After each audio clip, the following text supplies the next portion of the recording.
Literary terms একটা গুরুত্বপূর্ণ বিষয়। যাদের লিটারারি টার্মস রয়েছে বা যে লিটারারি টার্মস ব্যাপারটাকে যারা জানতে চাও তাদের জন্য ভিডিও খুব কাজের হতে যাচ্ছে। চলো শুরু করা যাক। প্রশ্ন হচ্ছে, what are the 5 elements of plot? প্লটের 5টা এলিমেন্ট কী কী? দেখো, খেয়াল রাখবে, exposition, rising action, climax, falling action and resolution. এই 5টা হলো 5টা যে পয়েন্টের কথা বললাম, এই 5টা পয়েন্ট হলো একটা প্লটের গুরুত্বপূর্ণ এলিমেন্টস। একটা ছক আছে, ছকটা আমি দেখাতে চাইব। These are the points. Okay, তাহলে কি একটা প্লট শুরু হয় এক্সপোজিশন দিয়ে, মানে যেখানে আমরা বলতে পারবো মূল চরিত্রগুলো নিজেদের পরিচয় দেবে, আমরা চরিত্রগুলো জানবো, প্লটটা জানতে পারবো, ইত্যাদি ইত্যাদি। তারপরে রাইজিং অ্যাকশন, মানে কি আস্তে আস্তে উঠবে বিষয়টা। তারপর ক্লাইম্যাক্স, একটা চরম শিখরে পৌঁছে যাবে। তারপর সেখান থেকে ফল ডাউন হবে, সেটা হচ্ছে falling action. And then resolution, শেষ পর্যন্ত একটা কিছু সমাধান আসবে। তাহলে এইটা হলো গিয়ে, মানে শান্তি আসবে শেষ পর্যন্ত। তাহলে এইটা হলো গিয়ে 5টা পয়েন্ট। তাহলে খেয়াল রাখবে, what are the 5 elements of plot? 5 elements of plot আর exposition, rising action, climax, falling action and resolution. যে ফলিং অ্যাকশনের কথা বলছি সেটাকে অনেক সময় ডিনোমেন্টও বলা হয়, এটা কিন্তু লক্ষণীয় বিষয়। এরপরের অংশে আসা যাক। দেখো, এখানে এই যে কথাগুলো বললাম সেটাকে আরেকবার আমি ব্যাখ্যা করে দিই। এক্সপোজিশন মানে কি? Exposition means the beginning of the story, মানে গল্পটা যখন শুরু হচ্ছে তখন সেটাকে এক্সপোজিশন বলা হয়। when the setting and the main characters are introduced, এখানে সেটিং, মেইন ক্যারেক্টার্সগুলোকে শুধু ইন্ট্রোডিউস করা হচ্ছে, so this is exposition. Rising action কি?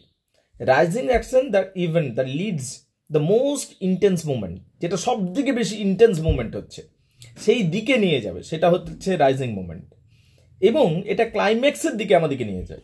ঠিক আছে? এবং কি এই অংশটাতে, এই যে রাইজিং অ্যাকশন, এখানে চরিত্রগুলো বিভিন্ন সমস্যা সমাধান করার চেষ্টা করে। এরপর হচ্ছে ক্লাইম্যাক্স।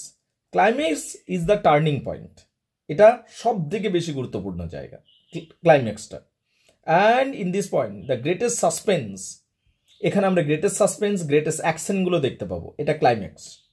এরপর ফলিং অ্যাকশনে আসবো বা ডিনোমেন্ট। এখানে আমরা দেখব যে ক্লাইম্যাক্স হয়ে গেছে, এরপর ফল ডাউন হচ্ছে, আস্তে আস্তে নেমে আসছে নাটকটা বা শেষের দিকে যাচ্ছে, এবং শেষে রিজলিউশন, একটা এন্ড পাবো। সো এইটা হচ্ছে যেখানে প্রবলেমগুলো সলভ হয়ে যাবে, ইত্যাদি ইত্যাদি। তাহলে এই ছকটাকে কিন্তু খেয়াল রাখবে। ঠিক আছে? তাহলে যদি বলে প্লটের 5টা উপাদান কি কি, আবার বলছি, exposition, rising action, climax, falling action and resolution. Alright, I hope you have got it clear. এরপরে আসা যাক, স্টক ক্যারেক্টার কি? স্টক ক্যারেক্টার কি? ইতিমধ্যে খেয়াল রাখবে, আমরা অনেকগুলো লিটারারি টার্মসের উপর ভিডিও বানিয়েছি, প্রত্যেকটা ভিডিওই কিন্তু পরীক্ষার দৃষ্টিকোণ থেকে খুবই গুরুত্বপূর্ণ, এগুলোকে অবশ্যই তোমরা করে নিও। আচ্ছা, এখন প্রশ্ন হচ্ছে stock character. What is stock character? Stock characters are character type that appear repeatedly in the particular literary genre. মানে কি হয়, স্টক ক্যারেক্টার হলো একই ধরনের চরিত্র, বিভিন্ন নাটকে, বিভিন্ন গল্পে ওই একই ধরনের চরিত্র বারবার আসতে থাকবে। যেমন ধরো মোরালিটি প্লে যদি একটা দেখি আমরা, সেখানে একটা চরিত্র বারবার আসতো এবং সেটা হলো স্টক ক্যারেক্টার। সেই চরিত্রটা কি, যে পাপের চরিত্রটা, মানে ভাইস বা সিন, এই চরিত্রটা বারবার আসবেই আসবে। মানে ভিলেন মানে অমরেশপুরি যেখানে আসছে সেই ভিলেনের রোল করে দিচ্ছে, এইরকম ব্যাপারটা, বুঝতে পারলে? তো এইটা হচ্ছে স্টক ক্যারেক্টার। এখানে প্রশ্ন হচ্ছে, পরের অংশ আসছে, হোয়াট ইজ ক্যাটাস্ট্রফি? ক্যাটাস্ট্রফি ব্যাপারটা কি? Important question, very important question. What is catastrophe? Catastrophe is the final action that completes the especially in tragedy. Catastrophe হলো ফাইনাল অ্যাকশনটা, বুঝতে পারলে? ক্যাটাস্ট্রফি ব্রিংস ড্রামাটিক এন্ড, একটা ড্রামাটিক এন্ড নিয়ে আসবে, dramatic end in comedy also. তাহলে catastrophe ট্র্যাজেডিতেও আছে, ক্যাটাস্ট্রফি কমেডিতেও নিয়ে আসা হয়। তাহলে ক্যাটাস্ট্রফি এমনি নয় যে শুধু ট্র্যাজেডিতে আসবে, বেশিরভাগ ক্ষেত্রে আমরা ট্র্যাজেডি দেখি, কিন্তু কমেডিতেও ক্যাটাস্ট্রফি থাকে। ঠিক আছে? এবং কি কমেডির ক্ষেত্রে হ্যাপি এন্ডিং নিয়ে আসে, এবং ট্র্যাজেডির ক্ষেত্রে আমরা জানি একটা sad unhappy ending, full of suffering, এটা দেখতে পাই। আচ্ছা, পরের প্রশ্ন what is deus ex machina? Deus ex machina ব্যাপারটা কি? লক্ষণীয় বিষয়, এটা একটা Latin term. It means God from a machine. Deus ex machine. আগেকার দিনে যখন গ্রিসের নাটকগুলো হতো, ধরো দেবতা নামবে বা দেবী আবির্ভাব হবেন, কি করতো? ওকে তারে বেঁধে করে উপর থেকে নামানো হতো মেশিনের সাহায্য নিয়ে। এই যে স্টাইলটা, দেবতা নামছেন মেশিনের সাহায্যে, ঠিক আছে? In Greek drama god or goddess were presented with the help of machine. Mechanical ওয়ারের সাহায্যে আস্তে আস্তে নামানো হতো। দর্শক ভাবতো যেন স্বর্গ থেকে দেবী নামছেন, কিন্তু এটা মেশিনের সাহায্যে নামানো হতো। এই যে ব্যাপারটাকে, এটা ডিউস এক্স মেশিনা বলা হয়। বুঝতে পারলে? Hopefully you have got it clear. আচ্ছা, মাইম কি? Mime is a play in which the actor use gestures. এক ধরনের নাটক, মাইম হচ্ছে এক ধরনের নাটক যেখানে মিম নয়, যেটা আমরা মিমস বলি ওইটা নয়। মাইম হচ্ছে এক ধরনের নাটক যেটাতে অঙ্গভঙ্গি প্রদর্শিত হবে, কথা বলা হবে না, এটা হলো মাইম। এবং কি গেস্টার্স ইনভলভ হবে, অঙ্গভঙ্গি, মুখের expression, but no words will be there. কোনো শব্দ থাকবে না, শব্দ ব্যবহৃত হবে না। The mime developed in 5th century BC in Italy 5th century BC-তে এটা এসেছিল। আচ্ছা, প্রশ্ন যদি হয় অ্যান্টি হিরো কাকে বলে, দেখো আগে হিরো কাকে বলে আগে জানা দরকার, তারপরে না হয় অ্যান্টি হিরোতে যাব। হিরো কোনটা বা হিরো কাকে বলে? একটা চরিত্র থাকবে যার মধ্যে প্রচুর সদ্গুণ থাকবে, ম্যান অফ অ্যাকশন হবে, এবং সেই স্টেজের মধ্যে বেশি সময় থাকবে, এবং তার কর্মকাণ্ডের উপর বহু কিছু নির্ভর করবে, সেই তো হয় সাধারণত হিরো।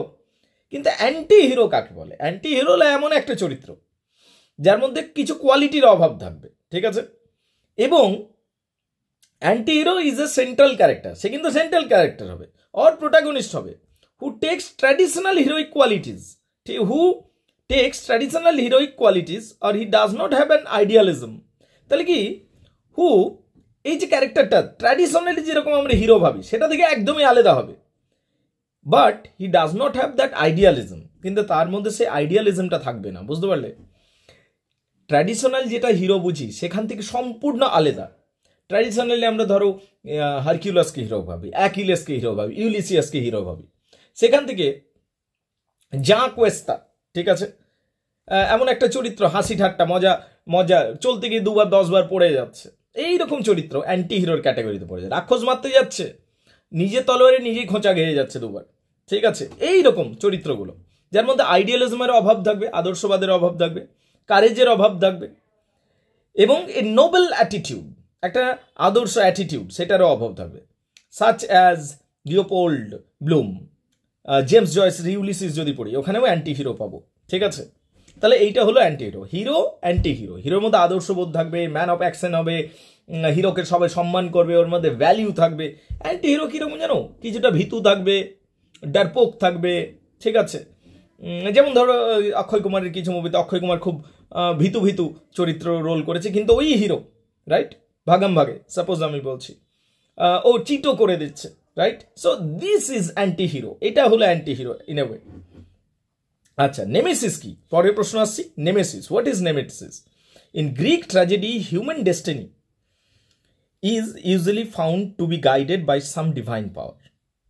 ইন গ্রিক ট্র্যাজেডি যদি পড়ি, হিউম্যান ডেস্টিনি, মানুষের যে ভাগ্য আছে, is usually found to be guided by some divine power. কোনো না কোনো ডিভাইন পাওয়ার মানুষের ডেস্টিনি কি, মানুষের ভাগ্যকে পরিচালনা করে গ্রিসের নাটকগুলোতে। মানে গ্রিসের নাটক যদি দেখো, ভাগ্য মানুষকে পরিচালনা করছে। Sometimes fate or natural justice is called Nemesis.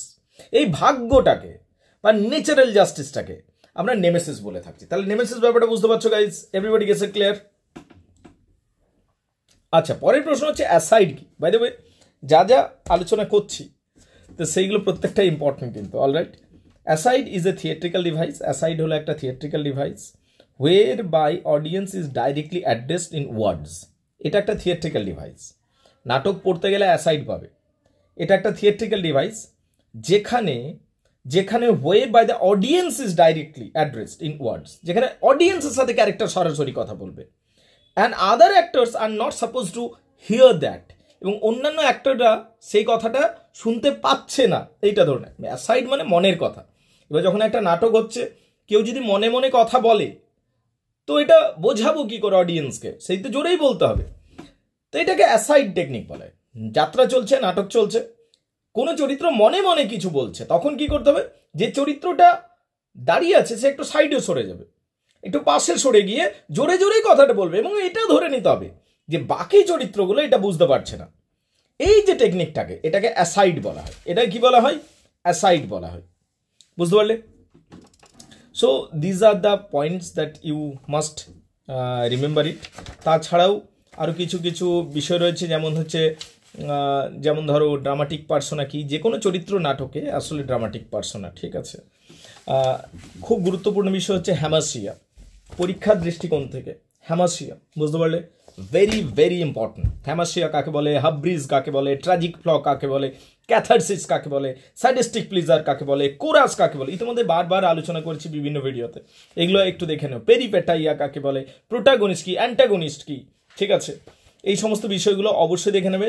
Aristotle মত অনুযায়ী যে 6টা কম্পোনেন্ট পার্ট থাকে ট্র্যাজেডির মধ্যে, সেটা জেনে নেবে। ট্র্যাজিক এবং প্যাথেটির মধ্যে পার্থক্য কী, এলিজাবেথেন ট্র্যাজেডি এবং গ্রিক ট্র্যাজেডির মধ্যে পার্থক্য কী, এইগুলো অবশ্যই দেখে নেবে। Hopefully this is going to be really productive for you guys. তোমরা যে ভিডিওটাকে পছন্দ করছো অবশ্যই লাইক করবে এবং শেয়ার করবে বন্ধুদের গ্রুপে। So after this today, thank you very much indeed guys.